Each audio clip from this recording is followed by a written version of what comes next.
Hi, kumusta? Gusto ko lang gumawa ng Kia Sonet car review in my point of view. Probably like me, you've already watched the YouTube videos or yung mga TikTok videos on Kia Sonet versus Toyota Raze or Vios, Avanza, and all that.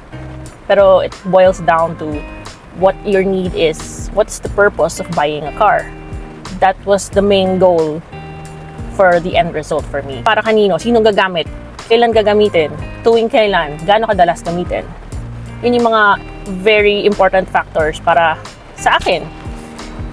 Bakit ko pinili ang Kia Sonet? Una sa lahat, alam ko naman na malakas sa gas itong Kia Sonet, lalo na automatic at ang laki ng engine.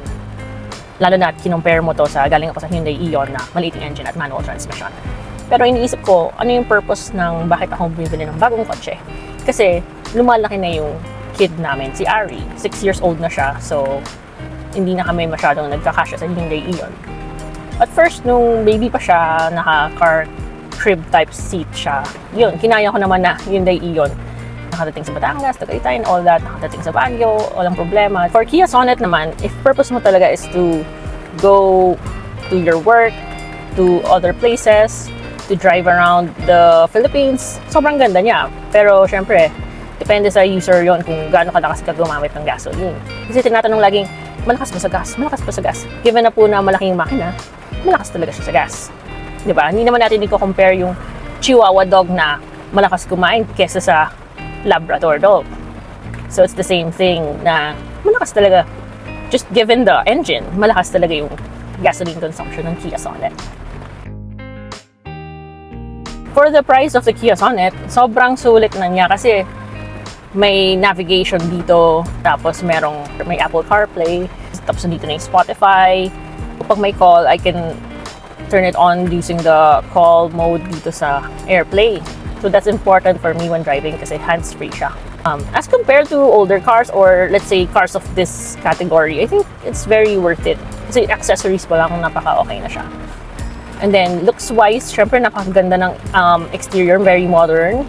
And then medyo wide yung tignan yung Kia Sonet. So for me, I think it's bigger, a little bigger than the Raze. And I need a bigger car. That's what I wanted to explain ulit. That I came from a smaller car, so having a bigger car space is what I was looking for in buying a new car. Kasi it's for my family. Kahit going to school lang yon or going to the mall, I always have my son Ari at the back seat, at the car seat, kasi it's not safe for him to be at the front kasi bawal nga naman talaga. Nahuli na actually na nasa front seat siya when I was driving the Hyundai Ion. I wanted a car like this on it na yung back is hatchback, not the trunk separate from the car. But the downside is having, like for example, smelly items like fish, shrimp, pusit, tapos galing ka sa wet market, tapos ipapasok mo siya sa kotse. So naamoy pa rin yung mga food na yon dito sa Kia Sonet kasi nga open naman yung back nito. Unlike, for example, meron kang sedan like Vios, tapos nasa trunk mo nilagay na secure place yung food mo or yung smelly items mo. Hindi gaano, meron pero hindi gaano siya kaamoy. Kasi if Kia Sonet, like the hatchback types of cars, like I had Ion, so 10 years plus na experience na when I come from the wet market, binababa ko pa yung windows ko para matanggal yung amoy. Kasi hindi naman ubra yung air freshener, car freshener lagi or dehumidifier or talagang manually bababa mo yung windows mo for a few minutes para maalis yung amoy. If you learned a thing or two by watching this video, please support me by subscribing to my channel. It's a lovely day, PH. Thanks! The most common issue that I've been reading sa Facebook group ng Kia Sonet is the power window. Luckily, I don't have that issue, so maaaring case-to-case basis. So, you can have it repaired naman sa Kia, pero you have to wait for the parts. Pero free naman yung palit ng parts na yun kasi may warranty nga si Kia Sonet. Yun yung kagandahan nito. When I bought this Sonet, ang naging issue ko is pag pinol ko yung gas tank lever flap, hindi siya agad bubuksan. Pero naayos na ito ng kasa when I told them about it in my first PMS. The second problem for me is pag nag-sudden humps ako, matagtag yung front right wheel. I don't know why. I forgot to have it checked sa kasa. Pag nag-sudden stop, itong right side lang nagulong yung medyo malakas yung dating sa hindi siya smooth, which dapat smooth siya. Kasi sa left side, hindi naman ganun eh. When I was first driving this car, I was so scared of the speed it was giving me. Baka kasi break-in period pa lang. So, I was very careful. Lagi ako nakaalalay sa brakes. I hardly use the gas pedal. Parang it's always, so, konting-konti lang. Parang pinch lang yung binibigay ko sa gas pedal. So, medyo tipid-tipid lang sa gas na noon. Nakaalalay lagi ako sa brakes. Pag kailangan ko naman ng speed, like sa expressway, medyo natatagalan ako sa pag-shift niya ng gears. Siguro, mas maganda na naka-S mode for that. Kasi sanay ako sa manual na kailangan ko ng power, kukunin ko siya sa clutch. The Kia Sonet also has the key and the automatic lock with the key, and also here at the driver's side. Medyo nag-worry pa din ako pag bumaba ako ng sasakyan. Tapos, you know, I don't know if nag-auto lock siya or I can't leave the car by itself kasi open siya. So I have to turn off the engine, bring my key with me. What if I'm just getting like something from the house? So very inconvenient to have the engine off just to get something in the house, right? And then pop back in and then start the engine again. Wouldn't that wear out the starter and the alternator? I don't know. What are your comments on that? Can you share your thoughts on that? Is there another way that if I want to go down quickly lang to get something from outside, how will I keep my car secure? Do I need 2 keys? What's the deal with that, right? For example, my kid is here. How will I manage him inside alone, locked, without the engine running? I bring him with me. What if it's raining? What if it's just 5 seconds away from the car, right? So I don't want to leave him here for safety purposes. So as a mom, paano yun i-handle? Ako kasi, I just really shut the engine off. Just, you know, kahit masira, mas quickly yung starter or alternator, I just risk it para lang hindi maiwan yung kid ko sa loob ng car alone. Dito sa front, yung aircon's very cold. Syempre, nakatutok naman sa'yo. You can control the temperature, walang problema. As a passenger naman, at the back, hindi yung aircon as cold as you want it to be. Lalo na kasi siguro hindi fully nice tinted na ceramic tint yung gamit namin. So, yung heat, pumapasok pa din. Hindi siya heat resistant.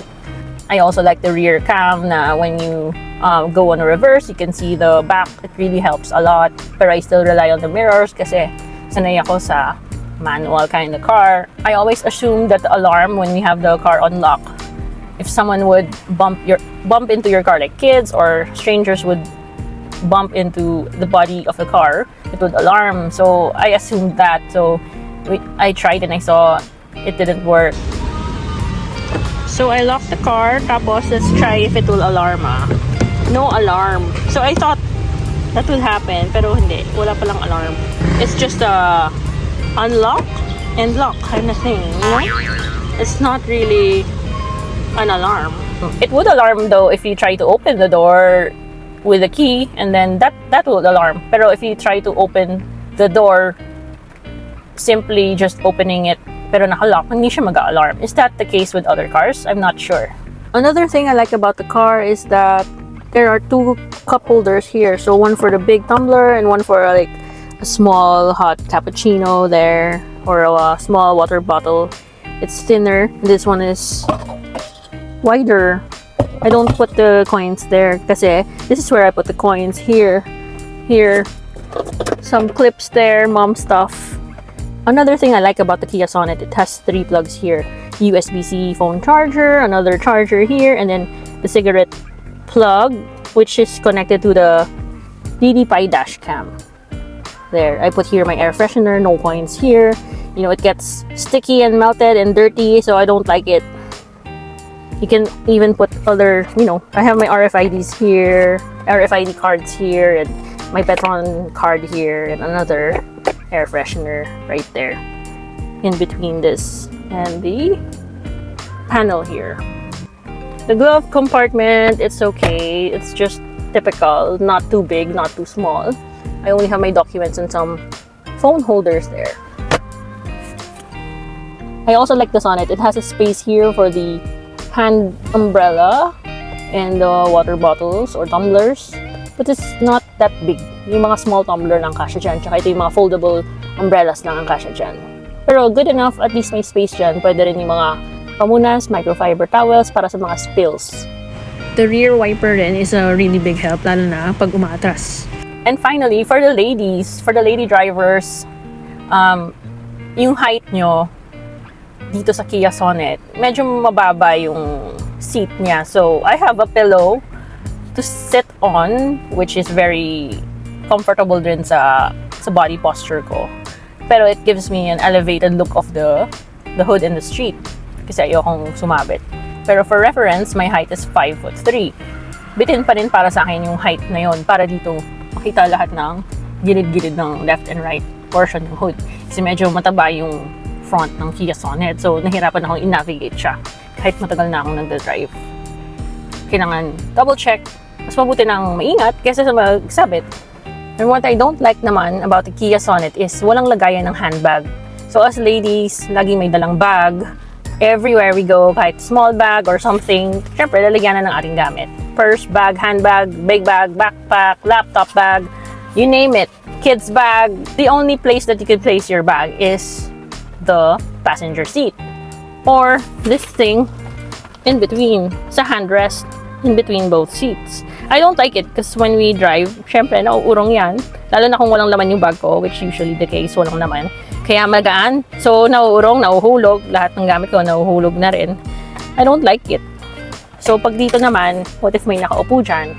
Before kasi, I was so used to driving the Hyundai Eon. Meron siyang space dito sa harap kung lagayan ng mga gamit. So, napaka-practical nun. Dito sa Sonet, wala. Kasi, syempre, aesthetic naman tong car na to eh. Yung Hyundai, minaximize na lang yung part na to. Dito, palubog. Parang catch basin. Pwede mo lagay yung bag and stuff mo. Ngayon, flat lang siya. So, malamang mahuhulog dyan yung handbag. So, wala nang ibang space. Pa yung bag. Pero kung may nakasakay dyan, wala. Dito na yung next. Or talagang sa likod na. Going back to the question if you will buy Kia Sonet or Raze. But if you have 5 adults to bring every day, hindi siya comfortable. Lalo na traffic dito sa Metro Manila. Talagang yung 5th person dito sa gitna, magtitiis sa sikip sa gitna. Kasi yung 5th person na yan, sana maliit lang siya. Kung maliit lang siya and then nearby lang yung pupuntahan, why not? Pero imagine, for example, you live in Cavite, tapos yung office mo nasa Quezon City, that will take you 3 hours every day in this middle seat. Sobrang pagod ka na sa office or sa school. Sakripisyo talaga. Pero i-compare mo nga sa mga commuters na nagsasakripisyo din naman. So, I guess you have it better na talaga. Tsaka kung wala talaga tayong choice, di ba?